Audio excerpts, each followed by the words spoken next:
Welcome back to the Athlete's Voice podcast. Today we have an inspiring conversation lined up about something that resonates with so many of us, finding balance. And joining us in studio today are two incredible women who are living out that reality every single day. Please welcome Natalie Dau and Elaine Young. Welcome to our show, both of you. Thanks, John. Thank you. All right. I'm gonna do the intro for you, or would you like to share more about yourselves? You guys have already. Let's see what you have for us. I'm gonna do it. I'm just gonna read up. Natalie, of course, everyone knows about Natalie, Project 1000, but it's not just about Project 1000. She's done so much more than that, Natalie. She's built a global community inspiring women around the world through the initiatives that she's done through both her ultra marathon journey, her running and her fitness journey as well. And Elaine, of course, high performance triathlete. She hails from both Canada and Singapore at the same time. And more recently, she's moved into coaching. We're going to find out a bit more about that in just a bit. But first off, we're going to get both of you to share with us what it's like to be a mom and basically pursuing your passions, excelling in both passion and career, and at the same time being able to show up fully and being present as in one of the most important responsibilities in the world as a mother. Yeah, so Natalie, maybe you can share. That's a big question. Yeah, it is. There's a lot to unpack in that. I think, first of all, being a mum, best thing in the world. Yeah, it wouldn't change it. I would give away every ultra marathon for that. When it comes to balance, I don't think balance exists. I think it's give and take on any day. So sometimes it's more, with Lily. Some days it's less, but it's forever a give and take thing. So the optimal balance is non-existent, I think. So we hear so much in social media that you have to have a balanced life, but I think if you're chasing that, you're never going to find that. Oh, words of advice. And Elaine, how do you do it? So I think I agree with Nat. Like, being a mom has been like a wonderful journey for me. I have a 4-year-old and an 8-month-old, so it's a bit newer for me, but I didn't actually always know that I want to be a mom. Yeah. I didn't think I would be a good mom. I thought that by being a mom, I had to give up a lot of things. But I think what I've really learned through the last few years is there is no such thing as balance, as Nat says, but it's possible to still have kids, but still have a very meaningful purpose and a purposeful life. And so I think it's just about being really clear about what's important to you. And obviously kids are part of that, but we are more than just moms 100%. As well, and that's okay. Yeah. Yes. You're not defined by just that one role. Hope not. Your story than that. But have you found any synergy, or in terms of the things that you picked up from endurance running or endurance sport that are kind of applicable to parenthood? Like the kind of move, it's kind of like transferable experience, knowledge, skill sets, whatever you call it. And has that helped as compared to someone maybe who's not in the sport? I think so, yes. I mean, I think being a parent is an endurance sport. It's a never-ending ultra-marathon. Expect the unexpected, always. That's always my thing when I'm running, and I think that's it with parenthood as well. I think it also teaches you patience. It teaches you to be humble. And I think, it opens up opportunities for growth, right? Because your children, or my child, is teaching me something new about the world every day. So it's about having an open mindset and in just embracing what comes along. Yeah, and I think same for me. I think for me, certainly endurance sports has taught me that you don't even know what you're capable of until you actually do it, right? And I think being a mom is learning all these things that you knew about yourself again, right? Like keeping things simple, learning what it's like to learn something from scratch, being patient with yourself, being patient with them, emotional regulation a little bit too. I think, in endurance sports, there are moments that are really challenging and there's moments that are really great. And you learn a lot through yourself from going through those experiences. And then equally with parenthood, things go wrong, right? And you have to learn to manage your emotions and show up for your kids, and not be the child in the room, right? So yeah, it's a big lesson in adulting. Yeah. We're not going to just be dwelling on the topic Yes. of motherhood here, but very relevant points because Elaine just touched on it, Natalie, and you said just now, there's no such thing as balance, technically. I mean, on paper, right? It depends on how you look at it. Maybe not in the world, the way the world defines it, but basically it's how you trade off. So we're looking at time as currency, and one of the common issues that we hear from a lot of mothers is this feeling the sense of guilt to pursue their own passions. They feel like they need to sacrifice what they enjoy doing in that sense. How would you say, how would you deal with that in terms of the stigma that moms sometimes face for you to carve out time for yourselves, to not kind of look at it as you're doing something wrong, and it's to kind of make space and hold space for yourself in that sense? Yeah, I think certainly for me those feelings are real. I go through those at least 2 or 3 times a week, and I know everyone thinks I do everything and it's fine, but I was just telling Nat the other day that I was looking at my child doing her homework and I felt like I still wasn't doing enough, right? And I think it got harder once I had a second kid, feeling like I couldn't give adequate attention to both. And I think then that's compounded when you have a long day at work and your brain is fried and you've just have a million things running through your mind. So I think what I've also realized over the last 4 years of being a mom is that I think a lot of these pressures we give is what we put on ourselves. Like Nat asked me when I told her that, she was, who told you weren't doing a good job? Who said you weren't doing enough, right? And the reality is, for myself and for a lot of moms, we set these expectations on ourselves and we struggle because we feel like it's so hard to meet them. But what we really need to do is actually stop comparing, to just be kind to ourselves about what we're doing, really ask ourselves whether it's really necessary, all the things that we say we need to do, and actually focus on the things that really do matter. So on that same topic, you recently entered a bit of a coaching role. Not that you've given up triathlon, but it's you started Coach Me Elaine. Yeah. We're all very curious. I don't think I'm the only person who's curious. I think everyone who's watching should be curious about this. What has this always been a plan of yours at some stage to go into this role, or was it something that kind of as part of your own journey, your own evolution as an athlete, and then as well as your own lived experiences, you felt that this is something you really wanted to do? Yeah, it's a good question, and I think it was something I've always thought about, not necessarily triathlon coaching or life coaching, but I've always really enjoyed in my work working with people, helping them develop, helping them be the best person that they can be. And then I think through the Elevate community, which my husband has a big community, I just see so many people that actually hold themselves back because they create this narrative that I can't do this because I'm not ready, I'm not good enough, I don't have what it takes, right? And I think what I've loved through the last 12 years of my triathlon journey is actually helping people navigate those mental blocks and actually seeing what amazing results all these different people can achieve if they just let themselves believe what's possible. In terms of doing this formally, I guess it's something that it just kind of made sense. A few years ago, my company went to a restructuring. So I think there's just a lot of uncertainty in my company, certainly for the people on my team, but certainly for myself as well. And I just said, I could look at this and feel sorry for myself, or I can say, hey, actually, is this an opportunity for me to actually do a certification in life coaching and see where this could take me and how I could help the people in my company, but equally help the athletes that Arthur coaches in Elevate as well.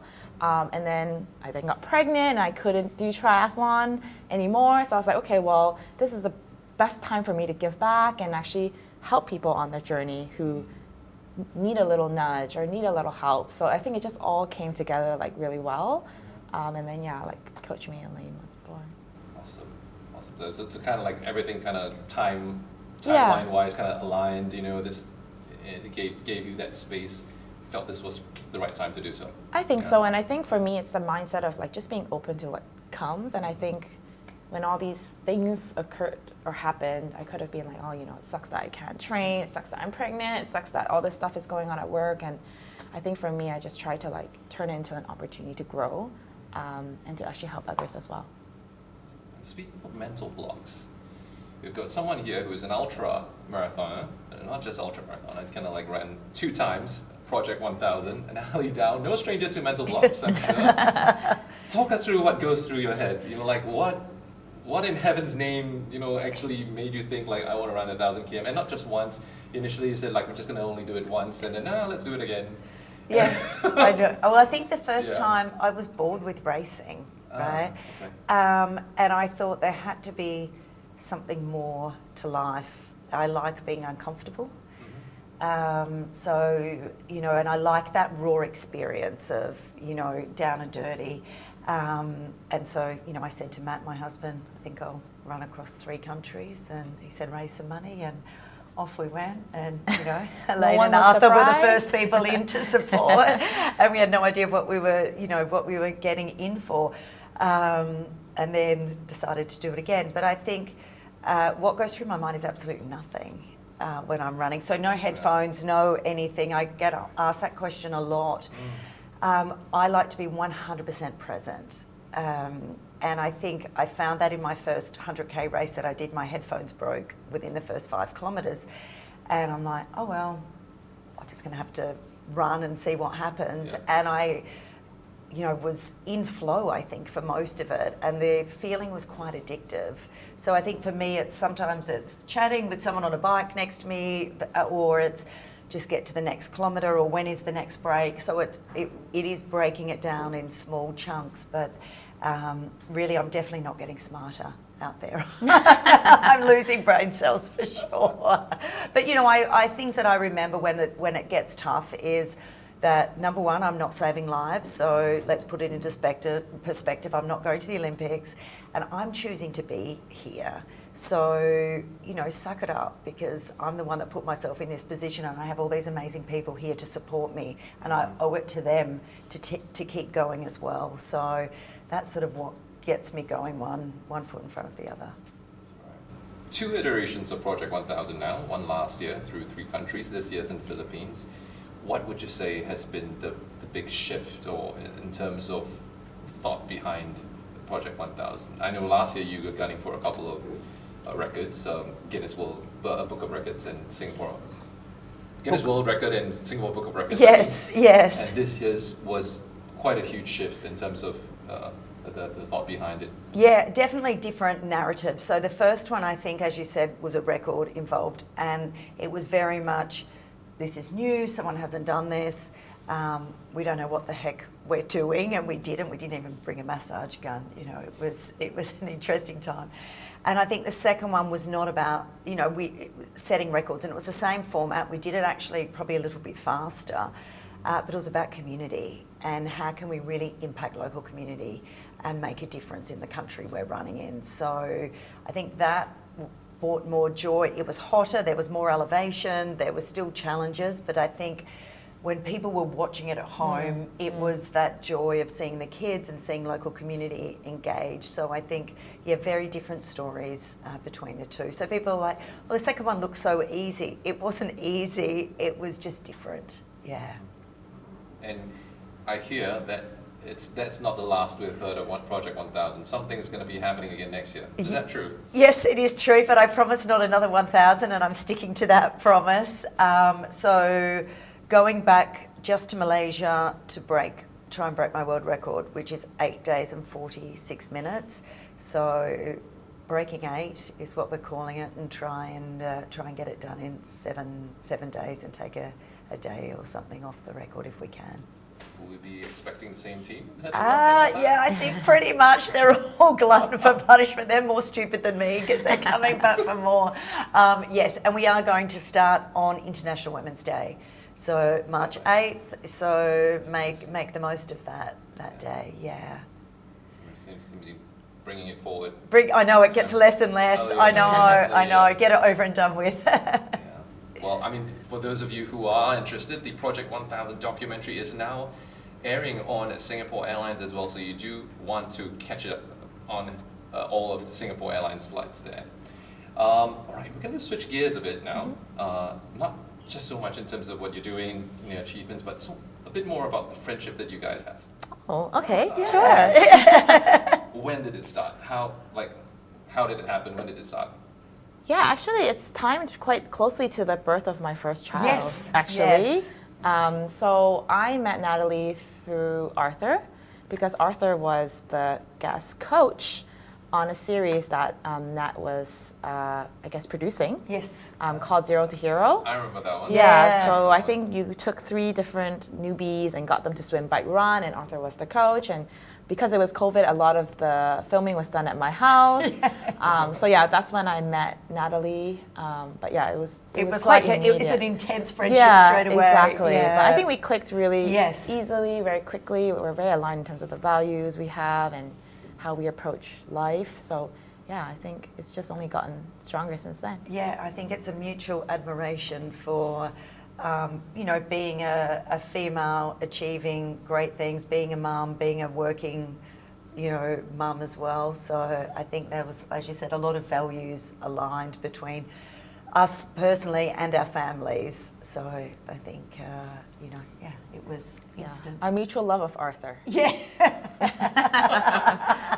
Of course, Arthur's just sitting right Off there camera. just smiling in silence. I don't know if it's a pained silence, but we talked a bit just now on the topic of being able to say no. How important is that when it comes to finding time for yourself in the things that you do? I'm sorry if I'm jumping a bit. No, that's okay. That just came to my mind, and I thought that'd be a good thing to ask, especially in I wouldn't use the word finding balance anymore, but in terms of basically being able to find time for yourself in such a crazy world. I'm pretty sure you guys have insane schedules. Yeah, and I mean, I have pretty strong views on it for me, and this is a personal view, everyone is very different. Unless it's a hell yes, it's a no. So I always, I will always default to a no if that's the case. I think you can come back from a no, and if someone asks you to do something, but if you say yes, I mean, if I say yes, I'm committed 100%, so I don't like backing out of things. And it's not selfish to say no, it's for self. So you are valuing your time and what is important, and we can't do everything. So I think it's self-awareness of being, being aware of what is important to you in your life and what your goals are and how you want to spend your time. So saying no to something is okay. It's fine. And even if it comes down to, sleeping early or missing a dinner or whatever, that's okay. It's fine. But we've all got to say no to something. We shouldn't feel guilty about it at all. I don't know what. No, I completely agree. I say no to my kids all the time. And your husband. Secret of Parenthood, say no to your kids. Remember that. But I think, we all struggle to say no because we feel like saying no means we're being selfish. But I think, I've learned the hard way, right, of not saying no enough, right, and that meaning that then I don't do anything well, or I can't do anything that I want. I think as you say earlier, John, time is infinite. Time is finite, and so is our energy. Yeah. Right? So unless we're really deliberate about, how we spend our time, putting boundaries around things that we're willing to do and not willing to do, we're never going to find balance, right? We're never going to find anything close to balance. Yeah. I think part of it is managing the guilt that comes with it and knowing I choose myself, but by choosing myself, I serve the people that I want to serve. And that's completely okay. And on that topic, we talked about it earlier. You actually said no to some of the races you really wanted to do this year, right? Yeah. How difficult is that? It's yeah. I'm asking because I want to know myself. I think, if we all had the choice, we would always be doing everything, right? I think I've done quite a lot this year.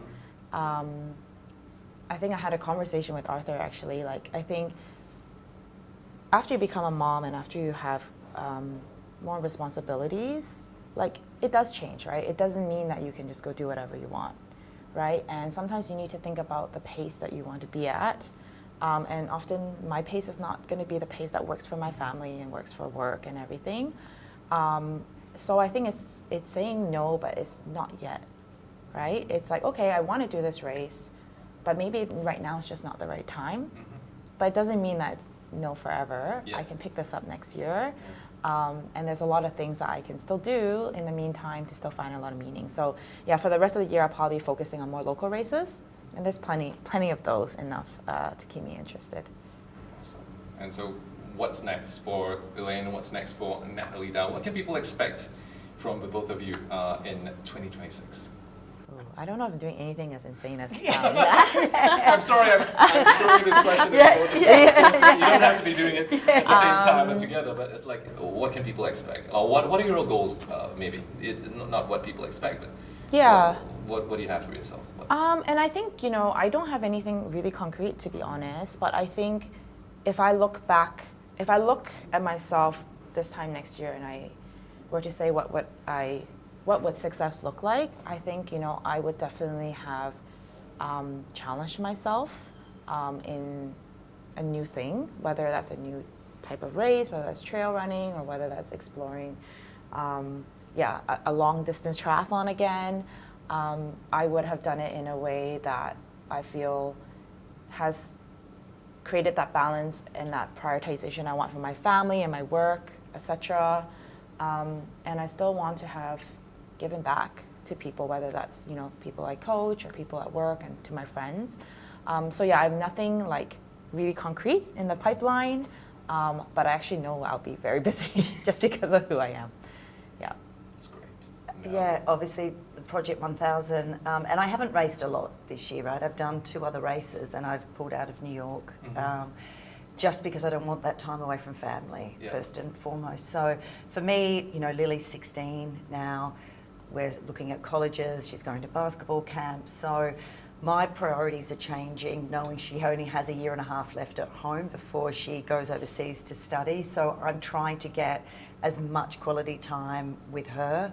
And I say that quality, not quantity. So, when you talk about balance, I'm a true believer, if you're present with your child, then that's the most important thing. It's not sitting there all day on your phone when they're in the room, it's actually interacting with them. So we'll do Project 1000. And it's some things that are out of running for me too, but related, like my speaking engagements that I'm doing a lot more of. I'm loving that. I'm loving working with different aspects of the community, like with the Standard Chart Marathon coming up, working with Singapore Disability Sports Committees. So things like that are bringing more meaning to my running, I think. Thank you so much for your insights. We're just going to wrap up the session with a last question for both of you. We have people out there in both older and younger, but this is probably more a piece of advice you would give to your younger self. Could be an athlete who's about to start on this journey, could be a young mother who's trying to find balance in doing both. What would you tell yourself, 5 years, 10 years ago, if you were listening to this podcast or watching this? What would one piece of advice be? I think for me, it would be to be kinder to myself, actually. I think with hindsight, I think a lot of the moments I had when I was younger was getting really caught up in things that I thought were the worst thing in the world, right? And I think over time you learn that actually it's how you recoup yourself from those moments, right, that really matter. And you always will. I think Nat says this all the time, your bad times don't last, right? These are just moments and blips in time that are challenging. So whether you're a new mom who's just struggling with, just getting some sleep, right? Or you're someone who's starting their career but don't really know what to do or can't find a job, this isn't your forever, right? So just keep working at it, keep saying yes to different opportunities, take the learnings from the failures, or what seems like failures, and move on, and you'll be fine. Awesome stuff. I think show up for yourself, because no one else is going to show up for you. It's on you. Go and do that thing, because guess what? No one's watching. Everyone's looking at themselves. They're all taking selfies. So, you know, don't be They're all embarrassed. taking selfies, I Yeah, love don't be embarrassed. Just go for it. What's the worst that can happen, right? Once you understand what the worst is, I always say when someone's doing their first marathon, I'm like, what's the worst that can happen? You walk some. Big deal. If now you know what it is, get on with it and do it. Who cares? And I think be consistent. You know, be consistent, show up in whatever that looks like for you. Like Elaine was saying, like some days you're at 100%, some days you're at 40%, but just be consistent and show up no matter what that looks like for that day. And that is good enough. Your best is always good enough. Show up for yourself, be consistent. Yeah. Go and do that kind of thing. yourself. Yeah. So thank you so much, both Thank of you, you. John. Thanks. It's been an incredible session we had with these two amazing ladies. If you've been inspired by today's conversation, don't forget to give both of them a follow. And if you have any questions, you can leave them in the comment section below. And don't forget to subscribe to our channel as well. This has been the Athlete's Voice podcast. We'll see you on the next episode. Take care. Bye-bye.